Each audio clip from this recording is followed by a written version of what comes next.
Hello everyone, आज अपन discuss करेंगे द हिंदू का article in Namibia India shows a new way to engage Africa जो टॉपिक है उसके ऊपर।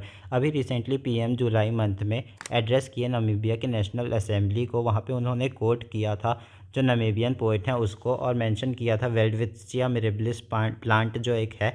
एक्चुअली ये प्लांट ना वहाँ का नेशनल प्लांट है और इसका जो लाइफ स्पेन है वो बहुत ज़्यादा है। तो कहते हैं कि ये जो प्लांट है उसने नमीबिया और इंडिया का रिलेशन देखा है। एट द सेम टाइम वो मेंशन करते हैं स्प्रिंगबॉक को, एक एनिमल है, फोटो में देख पा रहे होगे, और वो ओसी वेम्बो लैंग्वेज में बोलते हैं, वो नम्बिया का ही लैंग्वेज है।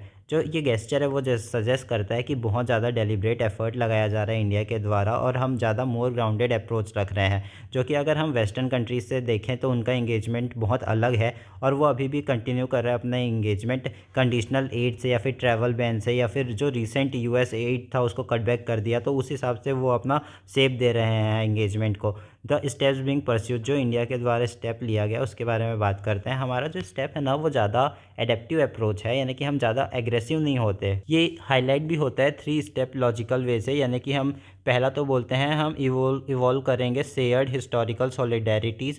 सेकंड हम बोलते हैं कि प्रेजेंट डे में प्रैग्मेटिक कोऑपरेशन करेंगे। थर्ड बोलते हैं कि इन्वेस्ट करेंगे long term future oriental ties के लिए।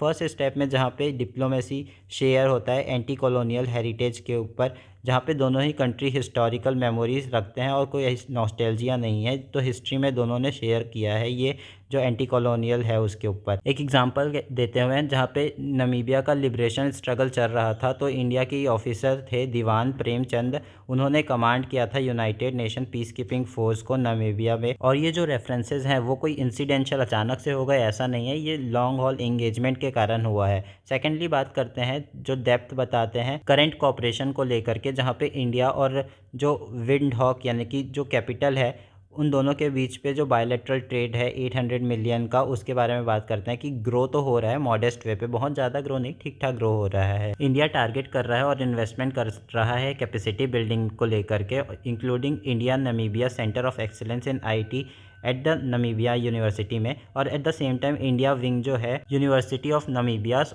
ओंगविडिवास कैंपस जो है वहाँ पे भी फंड किया है इंडिया ने, 12 मिलियन ग्रांट दिया है। थर्ड जो फ्यूचर के बारे में बात करते हैं वह नॉलेज बेस्ड कॉपरेशन पे ध्यान दे रहा है इंडिया, और जो नमीबिया रिसेंटली एक्सेप्ट किया था यूपीआई, वो पहला कंट्री बना है अफ्रीका पे, जो सिग्नल देता है कि जो रिवॉल्यूशन टेक डिप्लोमेसी का इंडिया का है वो काफ़ी अच्छा जा रहा है। एडवांटेज नमीबिया के बारे में बात करते हैं। इस अप्रोच में जो सबसे ज़्यादा क्रूशियल चीज़ है वो चॉइस ऑफ पार्टनर है। एक्चुअली ना नमीबिया में बहुत ज़्यादा पॉलिटिकल स्टेबिलिटी है और बहुत ज़्यादा मिनरल रिसोर्सेज और ग्रोइंग टेक्नोलॉजी बेस है, तो वो ऑफर करता है स्ट्रॉन्ग फाउंडेशन इंडिया का इंगेजमेंट बढ़ने के लिए नमीबिया कंट्री से। जो प्रेसिडेंट है न्यूतेम्बो नंदी, उन्होंने भी आवाज़ लगाई है रिफॉर्म आना चाहिए कि ग्लोबल इकोनॉमिक और फाइनेंशियल सिस्टम जो है, और फेयरनेस और रेजिलियंस आना चाहिए इन सिस्टम पे। एट द सेम टाइम उन्होंने ये भी बोला है कि जो इंडिया का खुद का विज़न है इंक्लूसिव और इक्विटेबल गवर्नेंस का, उसको भी बढ़ावा देना चाहिए।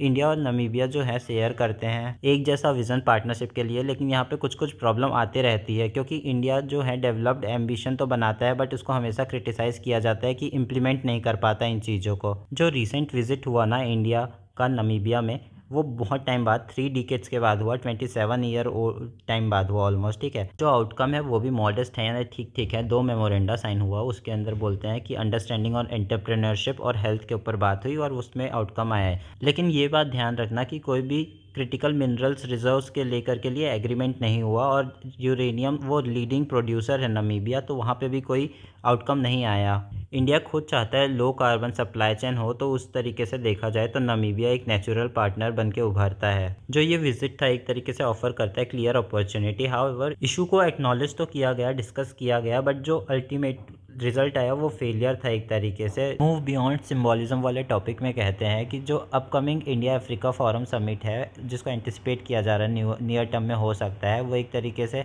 सर्व करेगा वाइटल प्लेटफॉर्म, जहाँ पे हम फॉर्मलाइज कर सकते हैं और सॉलिडिफाई यानी कि ज़्यादा स्ट्रॉन्ग बना सकते हैं। ये जो समिट है वो प्रेजेंट करेगा ऐसे अपॉर्चुनिटी इंडिया के लिए कि ज़्यादा मोमेंटम बनाया जा सके, सो दैट हम अपना कमिटमेंट और पार्टनरशिप को और ज़्यादा स्ट्रॉन्ग बनाने के लिए वर्क कर सकें।